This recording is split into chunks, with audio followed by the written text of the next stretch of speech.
بسم الله الرحمن الرحيم. هذه أول إطلالة مرئية لي.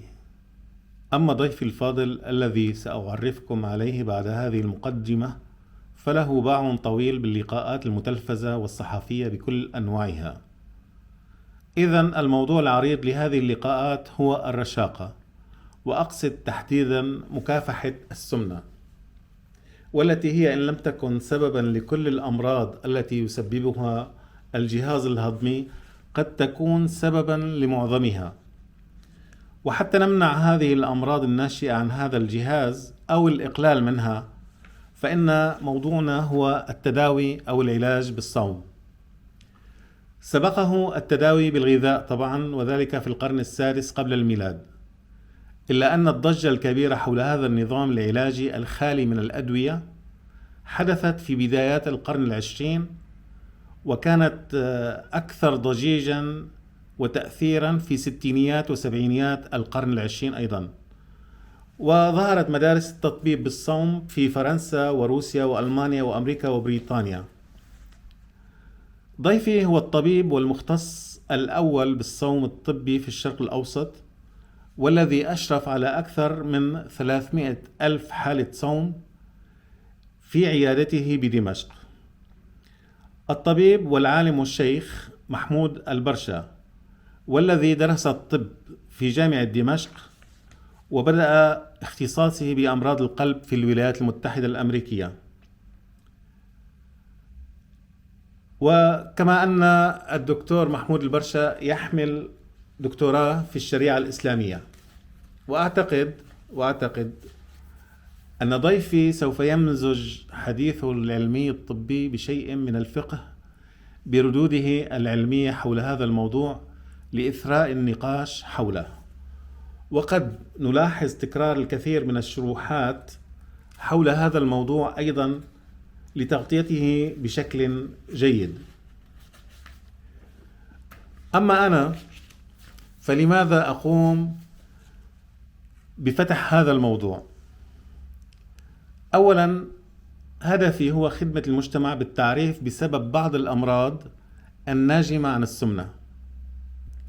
ثانيا، القيام بتجربة هذا النوع من أجل الرشاقة، أي إنقاص الوزن طبعا.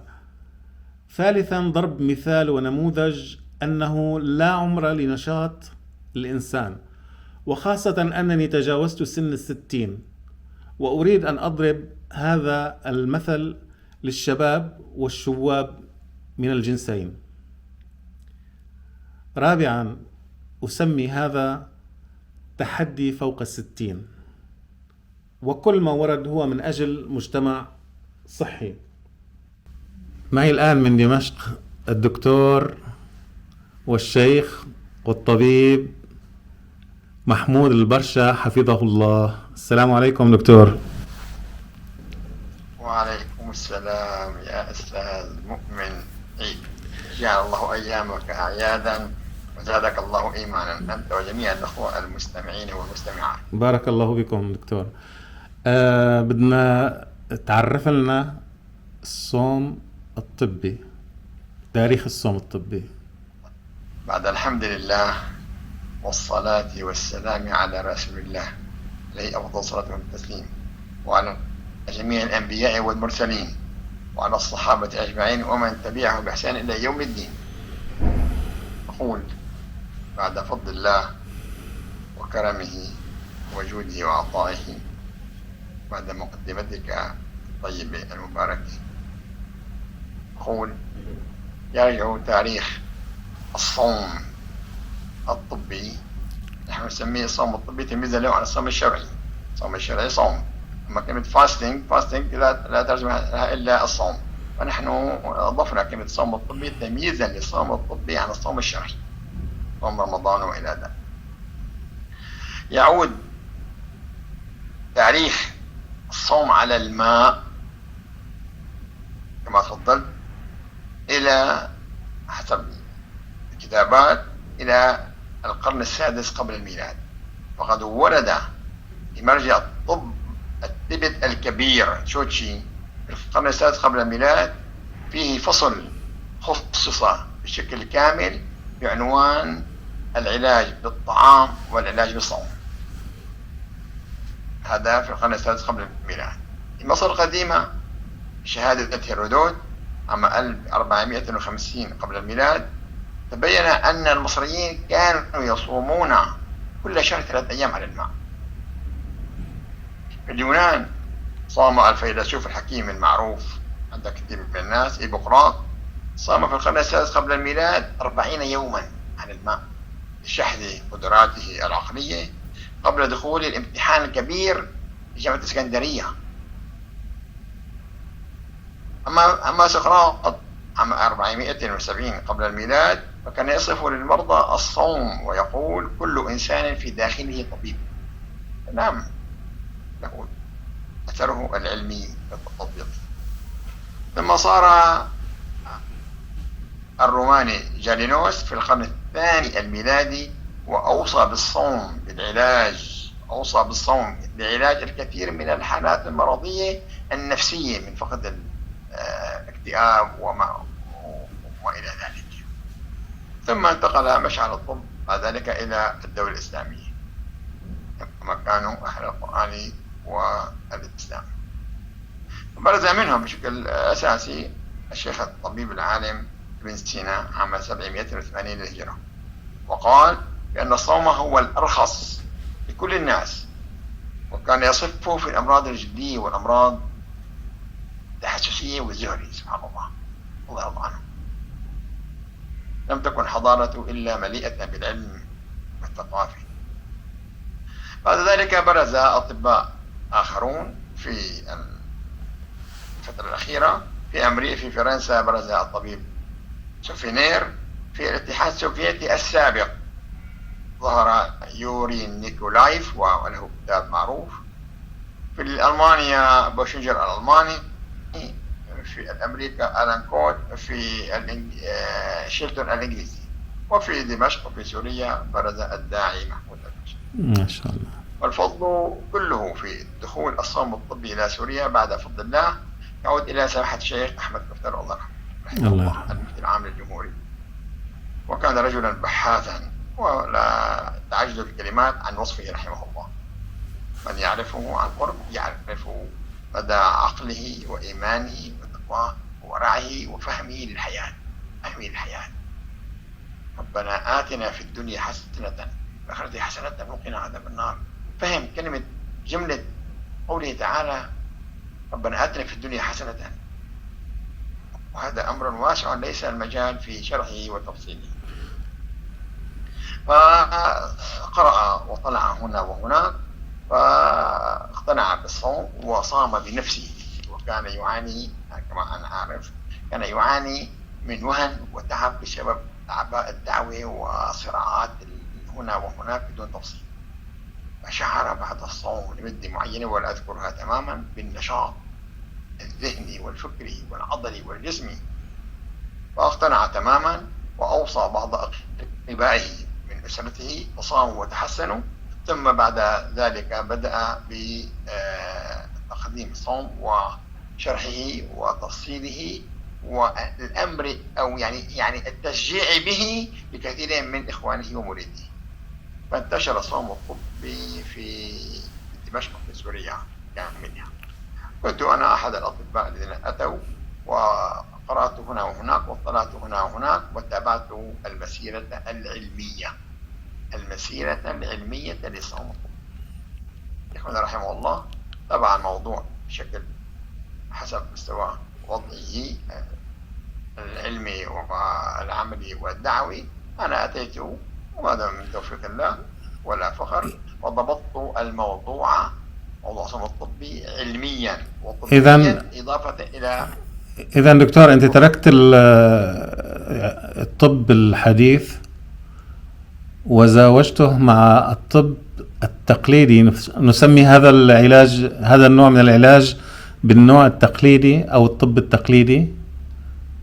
أنا في عيادتي حتى الآن، حتى هذه اللحظة، أمارس الطب المدرسي نسميه، وأمارس الصوم الطبي، معالج الصوم الطبي. نعم. لم أترك هذا ولا أي نعم. يعني أن المسلم يجب أن يكون المؤمن يجب أن يكون المؤمن نبيها ذكيا فهيما. الحياة تحتاج إلى معالجة في المعالجة المدرسية المعروفة الدوائية، وفي حالات واستمر على بعضها، يعني حالات كثيرة تحتاج قناعة علمية بحتة إذن بالموضوع هذا بعد إثبات شيء من العلم فيه.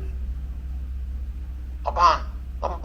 وبعدين بعد قصدك انت والاخوه المستمعين يعني مشان الفائده، طبعا ما ممكن اطبق الصوم الطبي لكل الحالات المرضيه، كل المرضى طبعا بيجوا بالعيادة. أكيد هذا حنحكي عنه دكتور، يعني إنه إنه أكيد يعني هذا النوع من العلاج لا ما بيفيد كل الحالات، لكن هي سوف نذكرها. لكن أنا عم حقق بموضوع إنه كيف أنت اقتنعت بهذا الشيء، يعني هل تابعت العملية التحول داخل جسم الإنسان بصورة علمية دون أي مخاطر على الإنسان نفسه؟ طبعا أنا كطبيب ولله الحمد، وأنا يعني تلميذ الشيخ قبل أن يتم هناك المصاهرة، وشيخنا كلامه في قلوب الإخوان يقع موقع القبول والمحبة والاحترام، إضافة إلى أن صمت أيضا في تلك الفترة ولمست الفائدة العجيبة، وصار عندي علم تطبيقي وعلم علمي في الموضوع. نعم. لذلك يسر الله سبحانه وتعالى أن أتابع الموضوع، وشيخنا رحمه الله في هذه النقطة كان بعد ذلك، بعد أن لاحظ أني أنا اقتنعت في الموضوع، وهي نقطة أهم كثير، كان في إخوان أطباء آخرين لأمر ما في أقدار، قال عليه الصلاة والسلام إن الله تعالى قسم بينكم أخلاقكم كما قسم بينكم أرزاقكم. هناك أطباء أكبر مني وأقدم مني لكن ما اقتنعوا بالصوم الطبي. سبحان الله، شاء الله تعالى أن يجعل لي سهما كبيرا في هذا الموضوع. طبعا هذا الأمر الاختلاف موجود حتى هاللحظة، يعني ما في شك لازم يكون في اختلاف، يعني حتى نطلع زبدة التجارب والأبحاث العلمية بهذا الشيء. أكيد طبعا. شهادي أنا يعني شاء سبحانه وتعالى أن يوفقني ويلهمني ويرشدني إلى تتبع هذا الموضوع. فشيخنا رحمه الله لما وجد ذلك فصار يوجه كل الإخوان بشكل عام أو معظمهم حتى تكون عبارة دقيقة، إذا أرادوا أن يصوموا صوم طبي وكذا يروحوا يشوفوا الدكتور محمود، فازدادت الشهرة والسمعة. إذا أنت طبقت الصوم بنفسك ولمست الفوائد ووجدت أنه ما في مخاطر بالموضوع واستمريت. طبعا وضبطت الصوم الطبي بيعتمد بالطب بالدراسة الطبية اللي أنا درستها. مثلا بين قوسين مريض معه قرحة هضمية ما بصير يصوم صوم طبي ولا يوم، حتى بده يفطر في رمضان. نعم. مريض معه أذية كبدية معه أذية كلوية ما بصير يصوم نوم. فأنا ضبطت الناحية الصوم الطبي من ناحية المدرسية الطبية الحديثة الأكاديمية. نعم. فصارت النتائج ولله الحمد منضبطة تماما، وهذا هو هنا بحث طويل ما أردت يعني أنت طورت الصوم اللي هو بدأ أساسا في العلاج بالماء فقط، أنت طورته وأدخلت عليه بعض الشيء.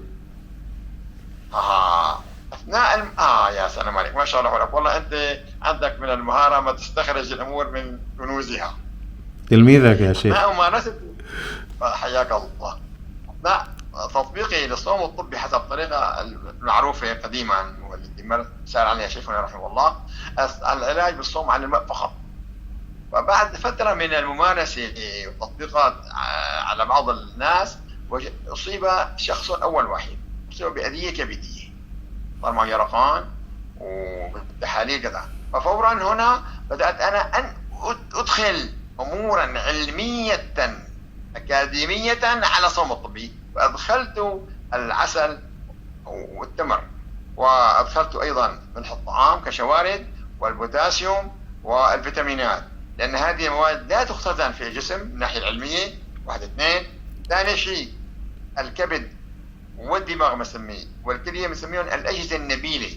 هذه الأجهزة تقوم بأعمال كبيرة، خاصة الكبد أعمال كيميائية كثيرة أثناء الصوم الطبي. يجب أن نؤمن لهذه الأجهزة بعض المواد السكرية الطبيعية الخارجية لنساعد هذه الأجهزة على القيام بعملها الطبيعي. بفضل الله بعد ذلك لم تحدث ولا حادثة سيئة بفضل الله رب العالمين. نعم. أنا أذكر بالمناسبة صار عندي بعد أول حادثة صبرت شوي، صار عندي حادثة ثانية بعد منها اتخذت القرار الرسمي العلمي أن أدخل هذه المواد بفضل الله رب العالمين. بعدها لم تحدث حادثة سيئة ولله الحمد ولله الحمد. يعني من كان الصوم آمنا بفضل الله، وأنا أقولها ولله الحمد ولا فخر بفضل الله. بعد تطبيق الصوم على أكثر من 300,000 حالة، أكثر من 300,000 حالة. طبعا مختلف الحوادث، نعم. يعني مو كل وزن ولا شقيقة، لحالات عرضية عديدة بفضل الله وبرحمته وبلطفه وكرمه. لم تحدث حادثة سيئة واحدة بفضل الله. نعم. بدءا من كل الحالات المرضية. نعم. إذن بدنا نسأل دكتور أنه كيف تكونت هذه الكتل الشحمية في جسم الإنسان قبل أن نتخلص منها طبعا. تمام. هلا نحن الآن إذا أردنا أن نبحث هذه النقطة العلمية بشكل علمي، أقول الراتب الغذائي حاجة الجسم يوميا إلى حد معين من الحريرة، 6000 حريرة مثلا صوتيا. الآن عم يأكل الإنسان أكثر من عدة أضعاف حاجته. قال عليه الصلاة والسلام لتحديد هذا الموضوع علميا، وكلام الإمام صلى الله عليه كلام معجز. قال عليه الصلاة والسلام كما قلت تفضلت أنت بالمقدمة، أنا معي دكتوراه في الشريعة، فأنا أقوم بخطبة الجمعة وكذا بين قوسين ليس الفقه الإسلامي. فشيء جميل أن أدخل العلم الشرعي الدقيق في مكانه، مهم. قال عليه الصلاة والسلام بحسب ابن آدم لقيمات يقمن صلبه، إن كان لا محالة فاعلا فثلث لطعامه وثلث لشرابه وثلث لنفسه. يا سلام، هذه القاعدة النبوية هي القاعدة الطبية المثالية الذهبية. لكن نحن الآن بشكل عام أنا أقول ولا أتهم أحد، أقول حتى كلامي عام وليس موجه إلى أي إنسان حتى ما حدا يزعل مني. نحن بشكل عام الإنسان يأكل أكثر من حاجته تقريبا ب3 أضعاف. مثلا أنية المياه، زجاجة المياه الغازية 30 ملي، كثير من الشباب وأنا كنت أشرب هذه فيها 9 ملاعق سكر كبيرة. 9 ملاعق سكر كبيرة، فاللي يشربها يوميا شباب تثمن وزنه. قطعة الشوكولا التي لا تزيد عن إصبع فيها 600 حريرة، في حين أن صحن الخضار والسلطة هل قدوا بهالشكل وفي 25 حريرة. كيف لنا أن لا تزيد أوزاننا؟ ولذلك هناك خطأ في التغذية في الكمية وفي النوعية. والكمية خلصنا منها، فشاهدنا الجسم عندما يأكل أكثر من حاجته يدخر هذه الطاقة الزائدة على شكل مواد دسمة، يحولها ضمن حلقات الكريبس لمواد دسمة ويختزنوها ويضعوها في مخازن الجسم هنا وهنا، تتراكم يعني هي في البداية حول الأمعاء الغليظة والدقيقة، ثم تتحول إلى كتل كبيرة ويظهر الكرش مثلي يعني. تمام. يحولها في أي مكان ويفرة بتقولوا بيحطها فيها. نعم. في البطن، في الأمعاء، في هنا وهنا.